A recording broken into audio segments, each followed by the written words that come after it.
Hey PT on Fire Nation, I'm Nick Hawkins, this is Keith Banley. I want to talk to you guys really quick about hip extension and how it affects the low back. So I could go into a lot of detail about how the hips play into an important role into the safety of the low back. But just for the purpose of this video, I want to break it down real small to just one plane of motion, and one motion for that matter, extension in the hip. So first off, when do we need extension in the hip? Well, if I had Keith take a step with his left foot, if I had him take a step out with his left foot, that is relative hip extension of the right leg, okay?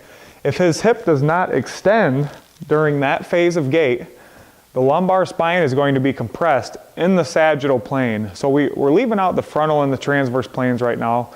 We're just talking about the sagittal.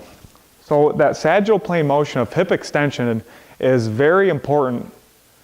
If we don't get it, that's where you run into the lumbar spine issues, the stenosis over the years, the disc pathologies, the arthritis.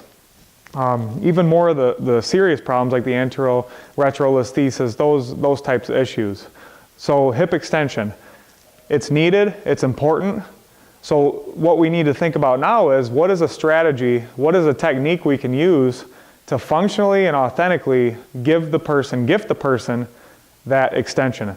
And so what we wouldn't want to do, if we're going to be as functional as we can, what we wouldn't want to do is lay them on a table and only do a hip extension activity on the table. We want to make it as authentic as possible. So what I want Keith to do here, Keith, I want you to get into that position again, left foot forward.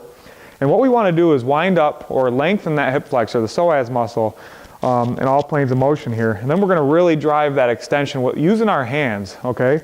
So Keith, what I'm going to do is have the back foot nice and straight, that right foot straight.